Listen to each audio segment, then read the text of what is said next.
Investing in gold doesn't have to be complicated. I'm Colin Plume, the CEO of Noble Gold Investments, and I want to take the time to show you how investing in a gold IRA can help you hedge your bets against inflation and other economic concerns on the horizon. Visit Noble Gold Investments and get our free gold investment guide on buying gold the right way. And make sure you're investing with the right company. Visit noblegoldinvestments.com. Good evening. I'm still reporting on the coup. Remember, please like, share, and subscribe down below. That makes our numbers and our income go higher. President Trump gave a 30-minute interview to Hannity from Iowa, totally off the top of his head. Compare that to Joe Biden's miserable script reading from yesterday. My fellow Americans, when I ran for president, I was told the days of bipartisanship were over, and that Democrats and Republicans can no longer work together. But I refuse to believe that, because America can never give in to that way of thinking. Look, the only way American democracy can function is through compromise and consensus. And that's what I work to do as your president. You know, to forge bipartisan agreement where it's possible and where it's needed. I've signed more than 350 bipartisan laws thus far in almost 2.5 years, including an historic law that rebuilding America so that we can rank #1 in the world in infrastructure instead of where we're ranked now, number 13 in the world. Another historic law, rebuilding our manufacturing base so that we'll lead the world once again in making semiconductor chips, so much more, and so many more sophisticated ones. And now, a bipartisan budget agreement.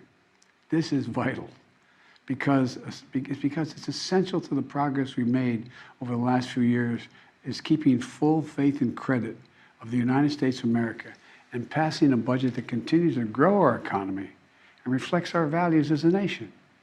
That's why I'm speaking to you tonight, to report on the crisis averted and what we're doing to protect America's future. Now, President Trump.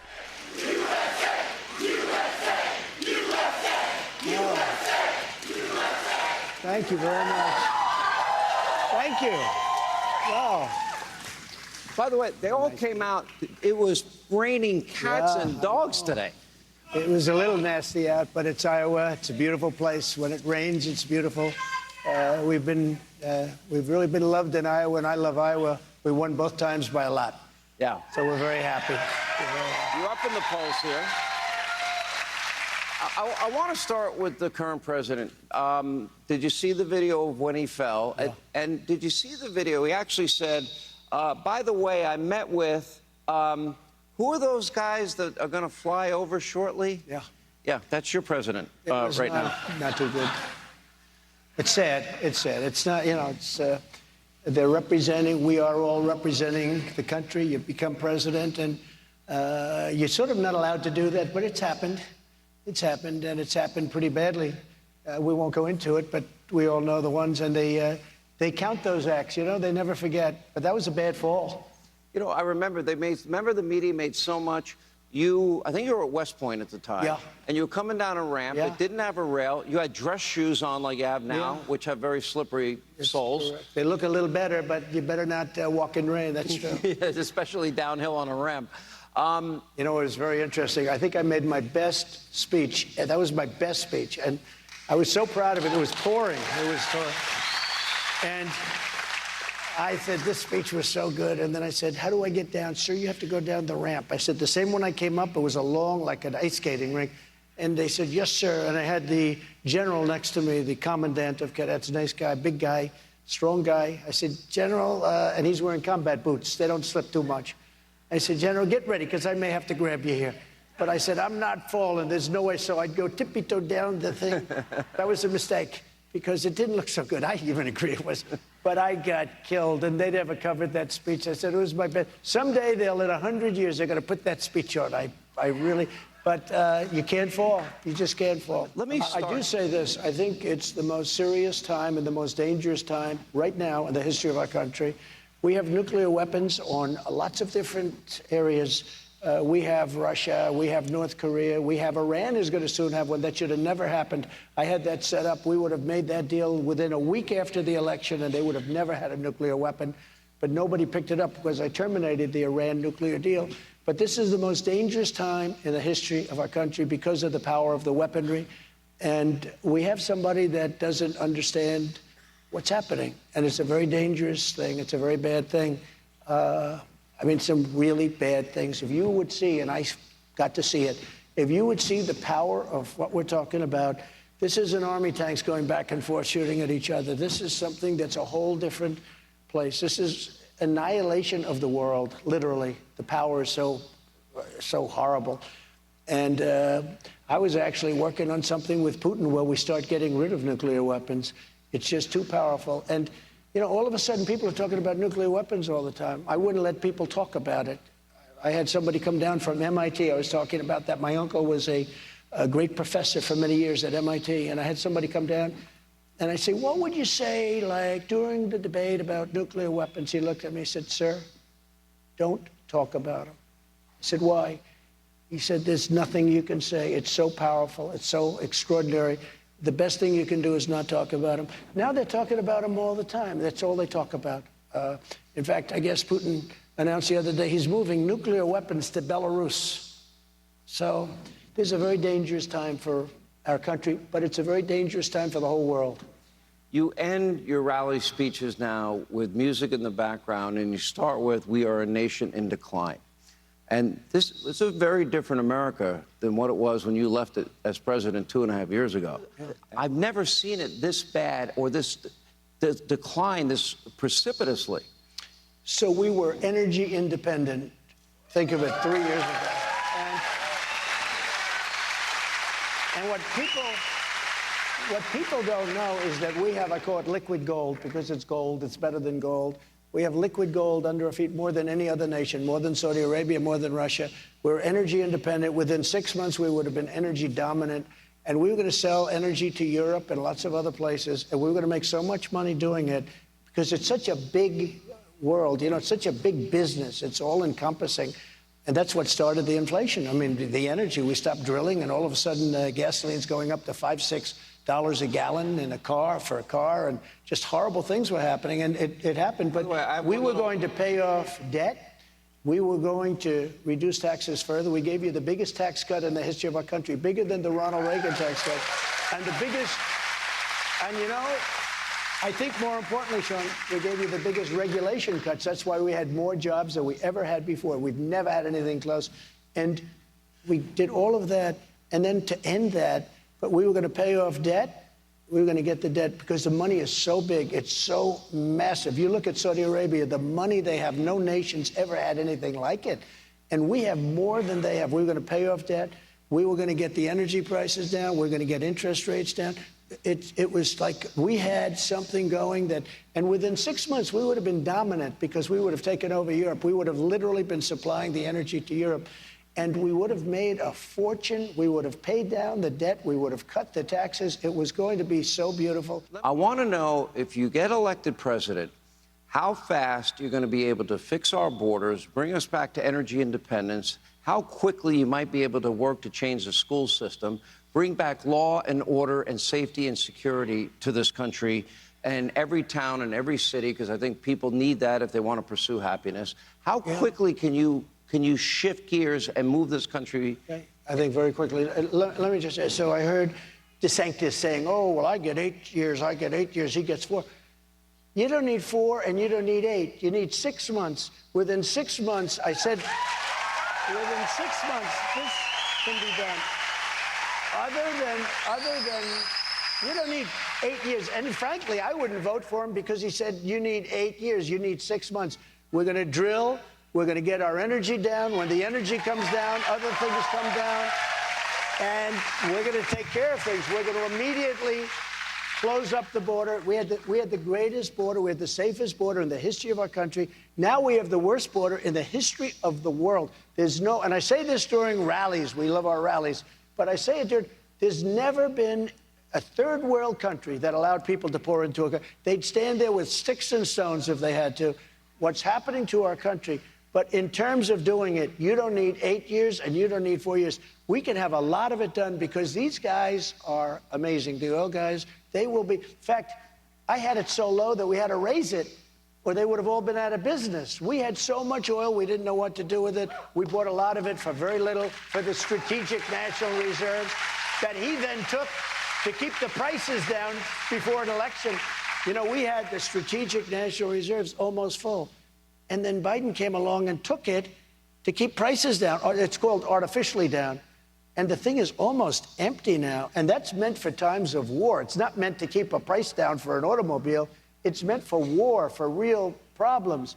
I don't think gas went over $3 a gallon, if I'm not mistaken, when you were president as an average. We had it down to $1.87. We actually had a little period of time where we had it lower than that. So we have. That's a good problem, by the way. That's a much better problem than it's at $6 and $7 and $8 and $9. Joe Biden's defense secretary wants to meet with their defense secretary, and they basically give Joe Biden the middle finger and say no. China. What would you do? So we had a great thing with China, and until COVID came in, then I didn't even want to deal with them. But I had a great relationship with President Xi. But I was charging them tariffs, and if I didn't do, because they were dumping steel like nobody's ever seen anything like it before, destroying our steel mills and our steel plants. And I put on a 50% tariff, and all of a sudden our steel industry was doing good. I did it for washing machines, I did it for dryers, I did it for a lot of things because they were destroying a lot of our businesses. But we were taking in hundreds of billions of dollars. And we're in Iowa. I gave the farmers $28 billion. You know that, $28 billion. And you have said repeatedly in interviews that if you were president, he never would have went into Ukraine. Would have never. How do you say that? And then you also have said that if you're president, you can end this very quickly. Yeah, I'd say how? If I'm president, and by the way, this is a much worse position than before it started. Before it started, it was easy. He wasn't going to do it, and I had conversations. And it was always the apple of his eye. I mean, I could see that. But I said, you're not going to do it. And if you do it, we're going to have problems like you've never had before. He understood. I said things. He said, you don't mean that. I said, I mean it 100%. And he didn't totally believe me, but he believed me 10%. And that's all he had to do. He knew that there was going to be a problem. Can I just say, and President Xi, you're implying something here. You basically said, I'd obliterate you. Is that what you said to him? I said things that were very bad, very nasty. And kind of like what?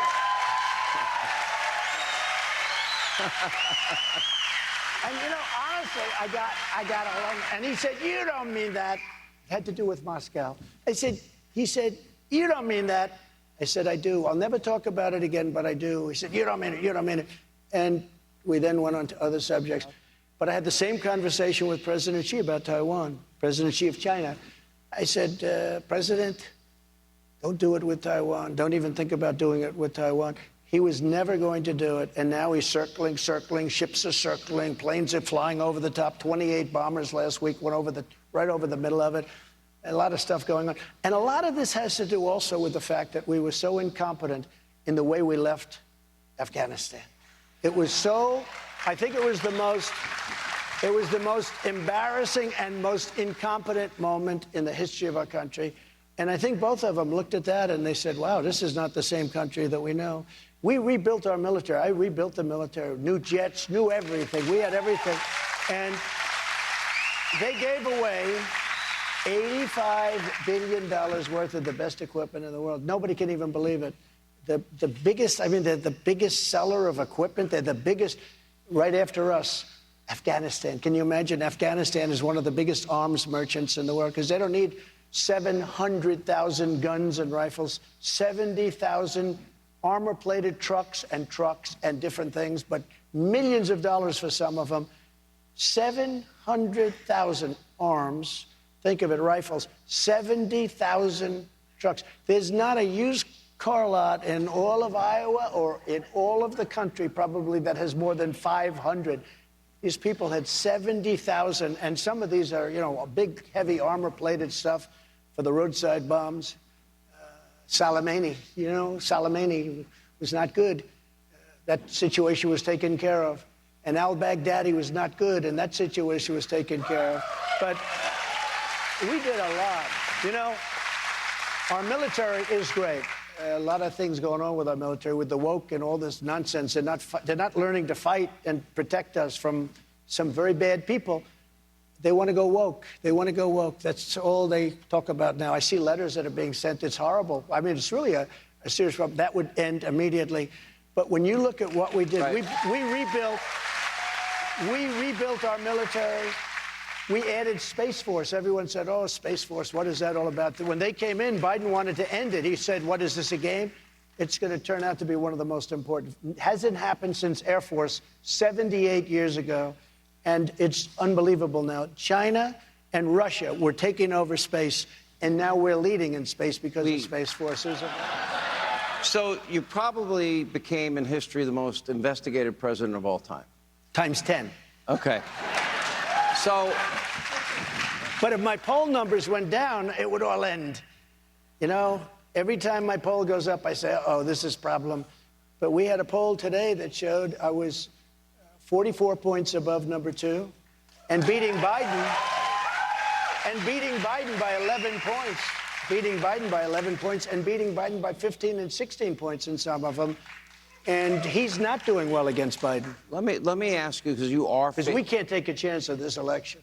I think a lot of people agree with that. I don't think things have been as bad, turned so badly so quickly. The third issue is there's a special counsel that's appointed, and news broke yesterday that there might be a tape recording that, quote, where you acknowledge that you understood that these were classified documents. First of all, do you know who this call may be with? Do you know anything about it? No, I don't know anything about it. All I know is this. Everything I did was right. We have the Presidential Records Act, which I abided by 100%. Biden has 1,850 boxes with a lot of classified stuff that he's not supposed to have. In his case, I have the right to declassify as president. He's got 1,850 boxes that he doesn't want anyone to see. He had 7 or 8 boxes in Chinatown in Washington, D.C., where nobody even speaks English in Chinatown. Chinatown is it's in favor of China. And he has boxes in Chinatown. They took those boxes and they sent them to Boston to his lawyer, so his lawyer could look through them and probably do things that you're not supposed to do. No, this is about election interference. And in fact, I have to tell you, Dershowitz and a couple of very good guys wrote an article today that this is a disgrace that they're even looking at this stuff. There was nothing done wrong, nothing whatsoever. Now look at the boxes with Biden, where they're in his garage, they're all over the floor, they're sitting under his Corvette with the grease and everything else, on a garage door that you could cut with a scissor, and no Secret Service. I have Secret Service all over the place. Mar-a-Lago is a fort. It's literally, you know, she built that as the Southern White House. But when you look at it, and it's another, it's a continuation of the greatest witch hunt of all time. It's a hoax. And it has to do more than anything else with trying to interfere with the election. And let me tell you, DOJ actually you talk about Bragg, the DA of New York. I never thought I'd be dealing with a guy like this. You talk about Bragg. The DOJ in Washington put his top guy into the DA's office, which is local, which is city, state. But they put the top guy in the Justice Department into that office to make sure Trump gets in trouble. Can you believe it? It's never, ever happened before. And then Hillary Clinton's lawyer from, I guess it's Paul Weiss, left Paul Weiss to work in the prosecutor's office because he hates Trump and he wants to get Trump. And then nobody wanted to do anything because they say, you know, Trump didn't do anything wrong, including Bragg originally said Trump didn't do anything wrong. And then he prosecutes me for what he said was not wrong. But they took this guy, and they put him in there, and he left the firm and he went in. It's a big, Pomerantz, Mark Pomerantz, and he left to become a prosecutor. He was a Democrat lawyer, and now he's trying to prosecute me. And then what happened is they wouldn't do what he wanted to do because it was too bad even for them. So this guy left and he writes a book during the process. They tell me what he did is criminal. They tell me. Now let's see what happens. But he's in a lot of trouble. So here's a prosecutor left and he wrote a book during the prosecution. But I've been going through this for 7 years. Russia, all of it. The Mueller report, which was no collusion. After 2.5 years, there was no collusion with Russia. I was the worst thing. Putin would say, you know, they say you like me. He said, you are the worst guy that we've ever had to deal with. I'm the one that stopped the pipeline, the big pipeline going up to Germany. I stopped it. When Biden came in, it's called Nord Stream 2.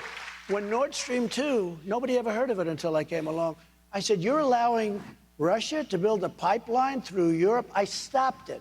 It was stopped dead. And then the election came about, and Biden came in. One of the first things he did was allow Russia to complete the pipeline. I had it stopped. And then they say, I'll tell you what, they're a party of disinformation. They'll say Trump is soft on Russia. I'm the hardest on Russia that there's ever been. The sanctions we did, everything else. And I got along with Putin. Let me follow up. And by the way, the hardest on China by a factor. I took in hundreds of billions of dollars from China. And as I said, no other president ever took in 10 cents. And you know what? China respected us. And President Xi respected your president. And he didn't want to have any more tariffs. And he didn't want to have any more sanctions. But he respected us. And now he doesn't respect. They don't even return phone calls. I'm still reporting from just outside the citadel of world freedom. And no, I don't mean Washington, D.C. Good day.